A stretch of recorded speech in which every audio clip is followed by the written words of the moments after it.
Hi, this is Sheri Smith with Texas Ranch and Rodeo Weekly and SmithPRO, and I am out here in beautiful northeastern Utah, and I'm here with Joe Frost out on his ranch. And I'm just really excited to be here with him on his own place with his family, and to get to know him a little bit. All right, we're actually standing here in this arena. You can see there's 3 fences around this thing. We started out when I was 8 and my little brother was 5, and my dad built a little buck and shoot for Holstein calves, and we put wire cow panels up around. The one side with just a barbed wire fence. But we started out like that, and then ended up adding in a calf rope and shoot just out of some panels. And as we progressed, we had to get a bigger buck and shoot, and then we started bulldogging, so we had to put a rope and shoot on this side of the arena.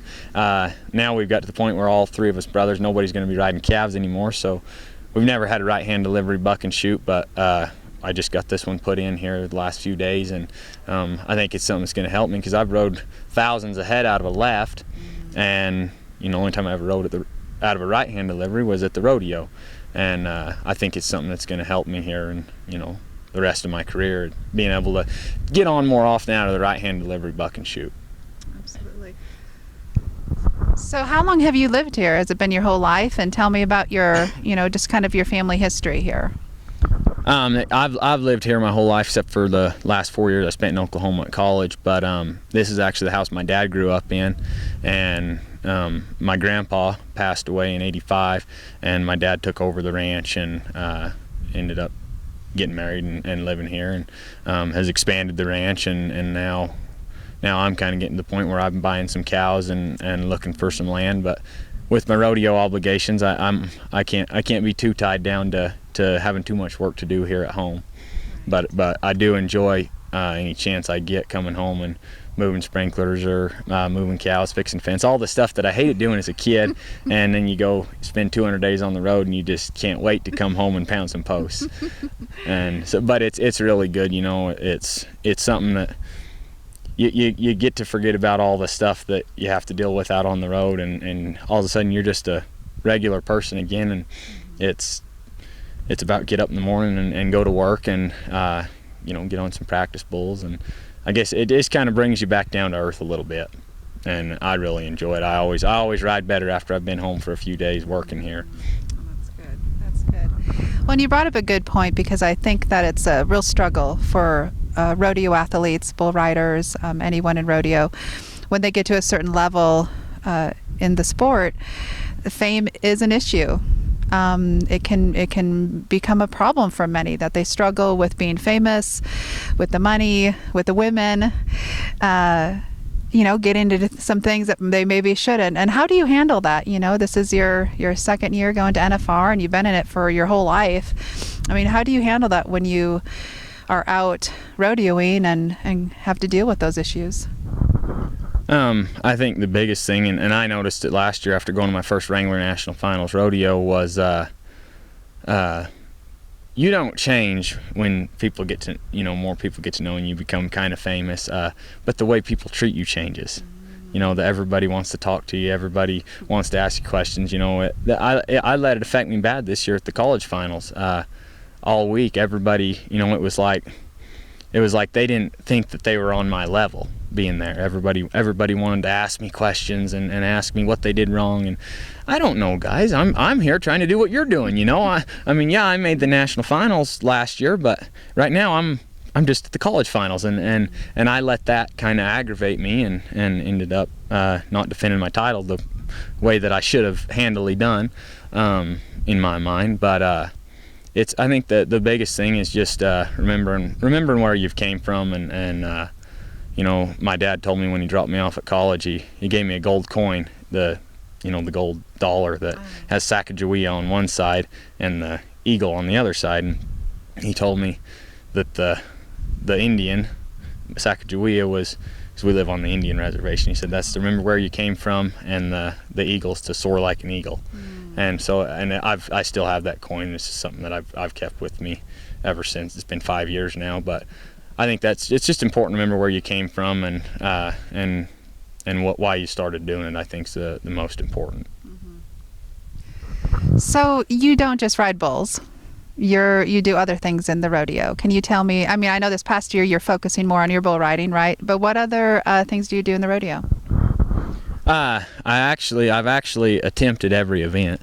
As kids we grew up running barrels and goat tying, running in the pole bend and breakaway rope and team rope. We entered every event that we were eligible to enter. We entered, and the steer riding, of course. And I guess I grew up just kind of thinking that's what I was supposed to do. I didn't know any different. But as I got older, I started bulldogging and I already roping calves and stuff and riding bulls. And my three favorite events are definitely, and the ones that I still compete in, are the bull riding, calf roping, and steer wrestling. But I did ride barebacks for about 3 or 4 years. I won the Utah State high school title in the bareback riding, and I won one in the calf roping. But I ended up quitting bareback riding after the short round at Reno in 2012 when I seen the horses in the short round, that them guys that Will Lowe, Bobby Moat, them guys, that they struggled a little bit that day on them horses, and I realized that I had at that point in time I felt like I had the desire, and I still do. I have the desire to ride the Bucking Bull of the Year and try to be 90 points on him, and I feel like I can do that. But I had no desire to even put a rigging on one of those horses. We'll just let them guys do that. And all through college I competed in the calf rope and steer wrestling, team roping, and the bull riding. And the way the PRCA is set up is a lot of the timed events are 2-headers, and almost all the rough stock are 1-headers, and it makes it hard to go full time at both ends of the arena. And the bull riding, my heart's in the bull riding. I've wanted to be the world champion bull rider since I was 2 years old, and I plan on getting her done eventually. And I last year was able to win the Linderman Award. I roped calves and steer wrestled at 20 some rodeos, but this year I actually had knee injuries, both knees. I had to get scoped, and they just never did feel. I never. When I took that month off to let them heal up, then I was a little behind in the bull riding and they never did. They feel good now to where I've been tying down some calves and stuff, but I had to spend all year trying to get back to where I can get back in the hunt and the bull riding, and never had a chance to come home and get tuned back up in the timed events and go to entering. But I dang sure plan to go again next year. The Linderman Award's pretty important to me. Nice, wonderful, good. So tell me about the ranch here, and of course we know that you're Lane Frost's cousin, and so you tell me about where he lived around here. My Uncle Clyde, which is Lane's dad, him and my grandpa was Joe. I'm named after my grandpa, Joe Frost, and my grandpa Joe and my Uncle Clyde had a milk barn together. They ran some milk cows just 2-3 miles east of here, and then my dad grew up in this house, and they as kids, Lane and my dad's, they wanted to be Donnie Gay. Donnie Gay flew around in an airplane and was the 8-time world champion, and they thought they was going to have an airplane and fly around. And Lane's little brother Cody would he didn't want to ride bulls, but Lane and my dad, Dad always talks about him saying we'd tell him if he didn't ride, he couldn't ride our airplane with us, and so they'd make him get on. But that was, and I remember being that kid. As a kid, that's in our family. The Etbauers, where I went to school, Robert Etbauer is a coach down there. Billy Etbauer, 5-time world champion. Robert's won it twice. Danny and them made the finals and 12 times, something like that. They grow up as kids wanting to be bronc riders, and they couldn't figure out why I didn't want to ride saddle broncs. I guess it'd been a little different, I think, if I'd have grown up around my Uncle Clyde or my grandpa been around, because that's what they did, rode saddle broncs and barebacks. But with Lane and my dad being bull riders, and I grew up, I was going to be a bull rider. I mean, that's all that was on my mind 24/7. And I grew up looking up to guys like, I had 1985 Classic Bull Rides of the WNFR was a video that I guess my dad had, and we grew up watching that. So guys like Wasey Cathy and Lane Frost, Danny Flynn, Donnie Gay, Tough Edeman, you know, all them guys. That was the coolest thing in the world. I mean, so I guess I didn't really grow up looking up necessarily to the guys that were rodeoing during that time, but the guys that were at the national finals in 1985 was who I thought would, and there's still guys that I look up to a lot today. You know, Denny Flynn's a guy that I've gotten to be really good friends with. He lives in over by Fort Smith, Arkansas, and he's been, a huge help to me. I call and talk to him a couple times a month, a couple times a week sometimes, just, whenever things are going real good or if they ain't going good or something. He's been there and done that. He was runner up to Donnie Gay multiple times, and he's got 3 NFR average championships. And I think, the biggest thing that's helped me is being able to become friends with guys like that, and Robert Etbauer, Craig Latham, my rodeo coaches at college, being around those type of guys, and just you pick up a lot of things that them being there and doing that. My dad got me a long ways, but because of the responsibilities he had here at the ranch, he didn't get to go, of course, like he would have wanted to. But being able to be around those guys and have them as close friends has made a huge difference in my career and in my life too. Those guys that are, those are the type of guys that were champions in the arena, and they're champions in life as well. And that's really important to me, is to look up to somebody that I can always look up to them, not just when we're talking about bull riding. Okay, okay. So a lot of people, a lot of young bull riders, a lot of up-and-coming bull riders, they want to know what you use for gear. Helmet, vest, and of course I think vest is specifically an important topic because of Lane, and with them really instituting the vest after his accident. So if you could kind of talk me through your gear, and if there's anything in particular you do when you get ready before an event, kind of your routine, that would be great. As far as the gear that I use, helmet wise, it's just a Bull-Tex. It's basically a hockey helmet with some upgrades to it. The vest I use a Phoenix vest. I had a Ride Right vest when, my dad had one of the Lambert vests, the original ones. He ordered right when they came out, and I rode with that for a while, and then when I outgrew it, I got another one of the Ride Rights. And then when I won the National High School Finals in 2010, Phoenix gave me a vest, and I really liked it. And last year before the WNFR, I bought another one, and I guess I just really have liked that vest, and I'll probably continue to ride with that. And and then my bull rope, I build my own, and I feel like I can't duplicate. I have a perfect one, and I've tried to make several other ones like it, and I always end up going back to this same original one that I built and done. The first one I done a good job on, but I feel like I make a pretty good rope that it has everything that I feel like I need out of a bull rope. And as far as gloves, there's only one glove to use in bull riding, and that's Tiffany gloves. Bill White makes. He's been in it for a long time. I was fortunate enough this summer to. Well, I don't know if it was a fortunate situation. I had run out of gloves because I had my RV broke down. It was in Albuquerque, and the box of gloves was in there, and so I was kind of in a hurt for one. But I was going right down the road, and I seen the sign to Payette, which is where they're at, and I thought, gosh dang, I ought to drive over there and see if he's got something that's 9.5 extra long fingers. And he didn't, but he actually built me one, and which was that was the ultimate thing that I wanted to do, was see how he builds them. And so it was pretty neat to get to do that, and I'll ride with them until I quit riding. And I order them in groups of 10. And I like a pretty new glove.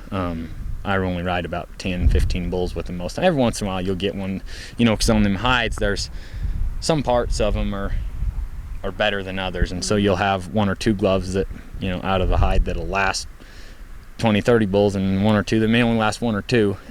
It's nothing to do with the way that they're built, it's just the leather itself. But I like them when they're brand new. I feel like they're I guess a little softer, and I feel like I can hang on a lot better with them.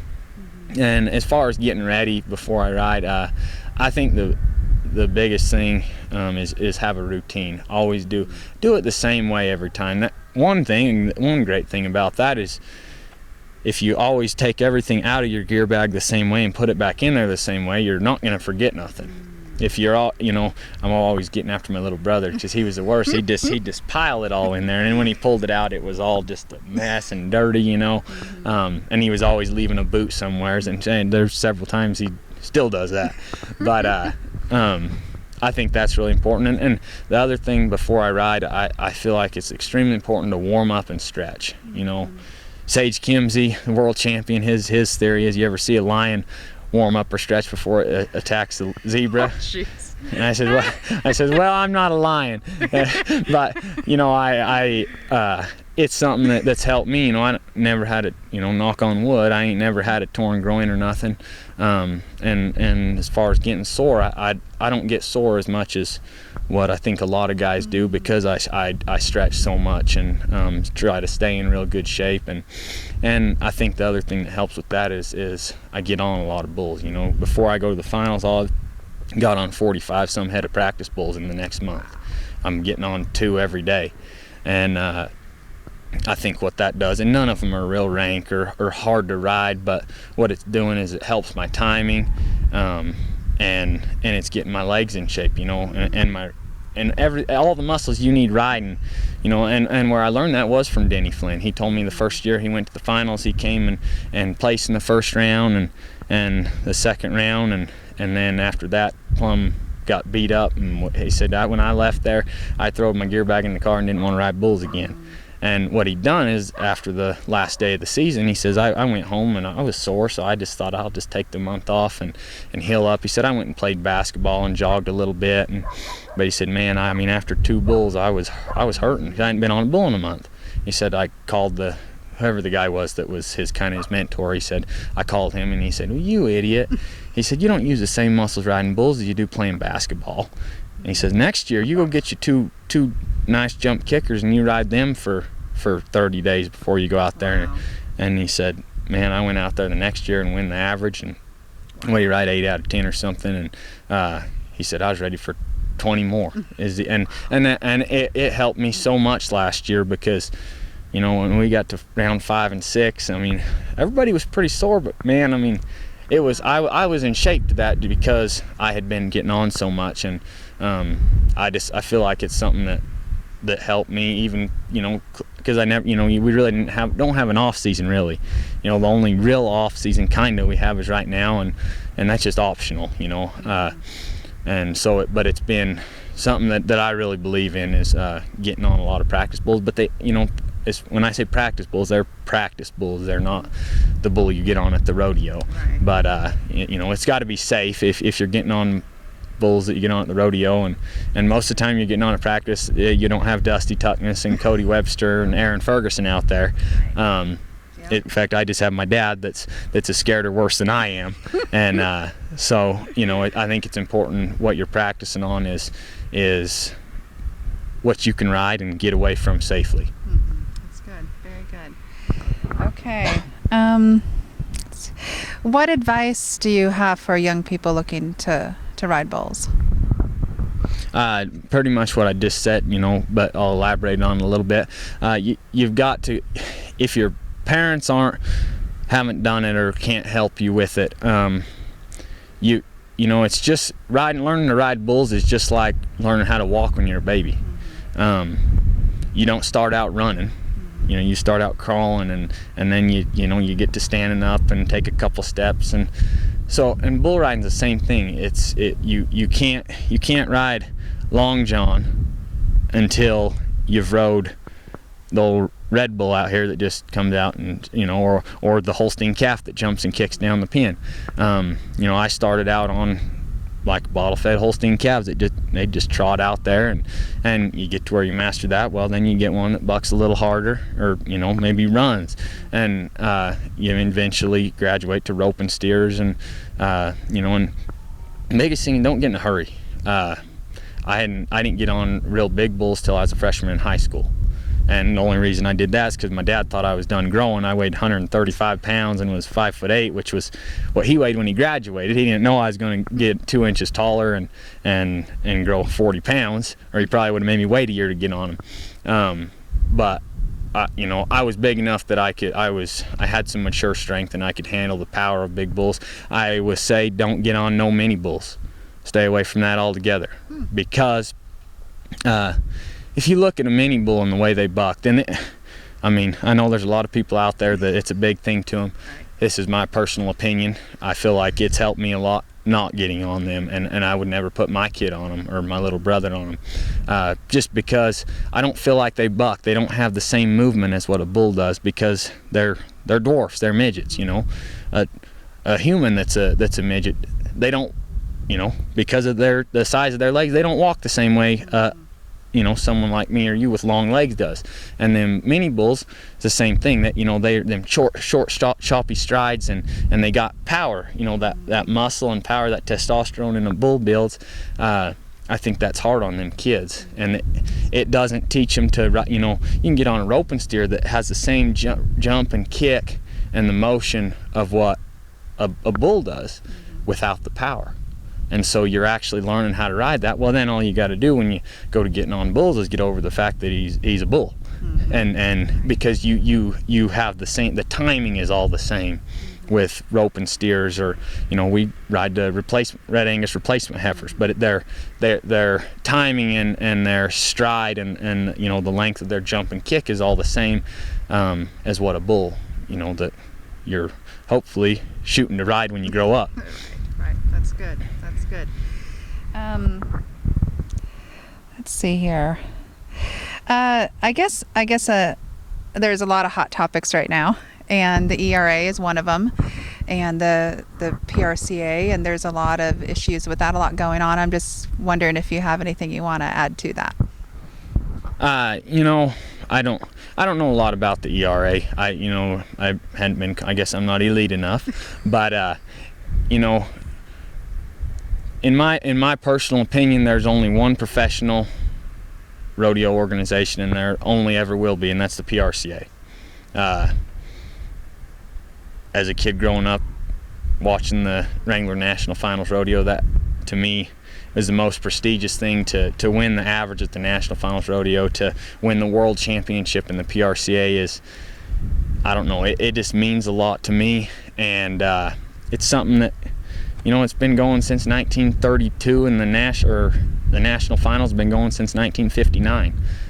The history and the prestige that comes along with all of that, it means a lot to me, and my gosh, they got a lot of money. I don't know where else you want to go that when you can ride for $27,000 for 10 nights in a row in Vegas, and the Wrangler Champions Challenge, the money they've put up in that deal has been phenomenal. I just loved them. You know, 2014, I hadn't qualified, didn't get to go to any of those, but I made it a point that I wanted to be in the top 7 at the end of the year so I could get into those and get to go to them, because, you know, that's basically, the ERA, I don't know what they didn't like about the Wrangler Champions Challenge, but that's what we got, and guess what? It counts for the World Championship. So that's what I want to be a part of. Good. Very good.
I want to give you the opportunity to give a shout out to your sponsors. I mean, without our sponsors, it's harder to get down the road, and I know I appreciate them supporting our cowboys and cowgirls because it's expensive, and so I just want to give you an opportunity to do that. I'm really lucky because the brands that I endorse are brands that I've been wearing since I was a little kid. I think they put me in 13 MWZs when I got home from the hospital when I was a baby, and Justin Roper's, and I grew up Uncle Clyde, my dad, everybody, Lane Frost, Tough Eaterman, all them guys that won all them world championships, and were guys that I looked up to in one way or another. They were always wearing 13 MWZs and Wrangler shirts and Justin Roper's. The reason I started riding bulls in Justin Roper's was because on Lane Frost Bull Talk, that's what he had, and so I went and got a pair just like him. And I'm just so lucky to be able to I guess be getting paid to endorse them now, because I've been endorsing them for a long time. And so Justin Boots and Wrangler are very close to my heart, and then last year I was fortunate enough to get to go to the Gold Coast and be on the Donnie Gay Joe Beaver show. They call it the National Finals Tonight show, and ended up talking to Jackie Ferrando and worked out a deal with Boyd Gaming, and they've been great. I've sure enjoyed. And this is my first year, and I haven't got to do a lot with them yet, but I'm really excited to be in Vegas, and they got the Boyd Gaming shootout going on the last 3 days of the national finals there at the Orleans Arena, and I'll be staying at the Orleans, and I'm really excited to get to be a part of that, and that's another thing too is I'm getting to be a part of something that Donnie Gay, Joe Beaver, guys that I look up to are a part of. Luke Branquino, Shane Hanchett. I feel like I guess it's an honor for me to be able to be a part of those three brands. Absolutely. And what would you say to your fans?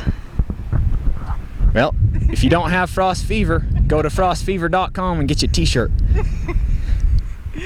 I saw them. They are good. I'm going to get mine too. Don't worry. That's really good.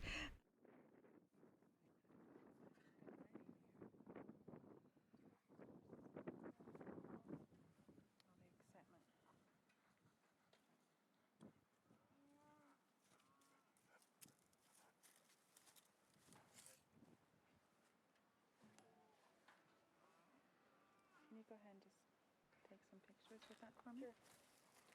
Sure.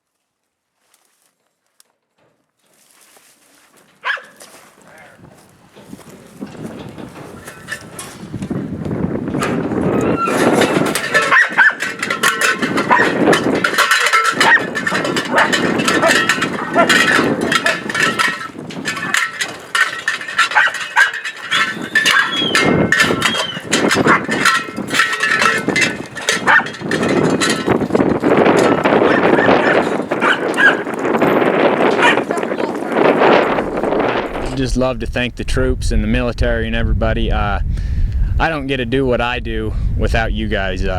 You guys are the reason that we're free, and I'm sure proud to be an American, and thank you guys.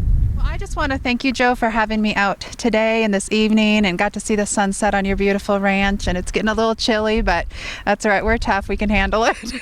And just appreciate getting to know you. And I really look forward to seeing you at NFR this year. I'll be there, so I'll be cheering you on, and looking forward to just the next year and your future. What you're doing. You seem to be real solid. Have a pure heart. Have a good head on your shoulders. I think you have an amazing future ahead of you. So, and thank you so much for letting me come here. It is gorgeous out here. I wish the weather stayed a little nicer, but thank you for coming out, and it was really great to meet you, and hopefully I said something that you didn't mind hearing. Absolutely. So, thank you. Thanks again.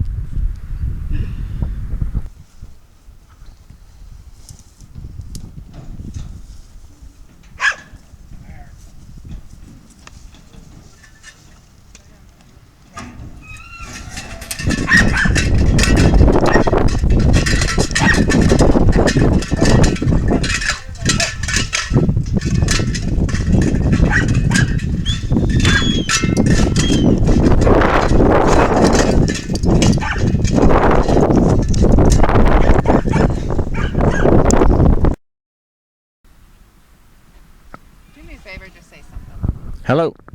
Testing 1, 2, 3, 4, 5, 6, 7, 8, 9, 10, by my $11.12 now.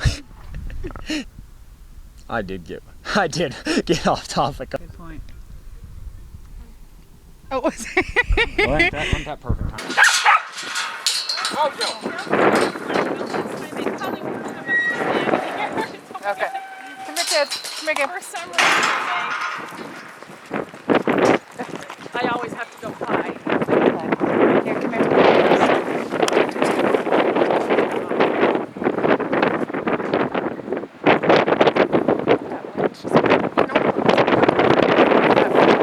It's just the wind.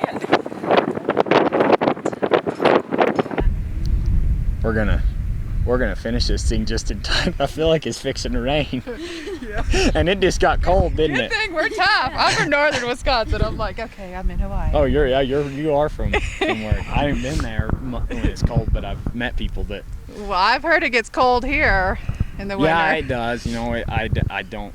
It's not that bad. I mean, It's beautiful out today. it barely gets to like maybe freezing. I mean, I'm like, it ain't bad. That's not bad. It could be 30 below. Yeah. This is one of my favorite places in the country. I'll cut that out. Okay. Anyways. Okay, let me just check here.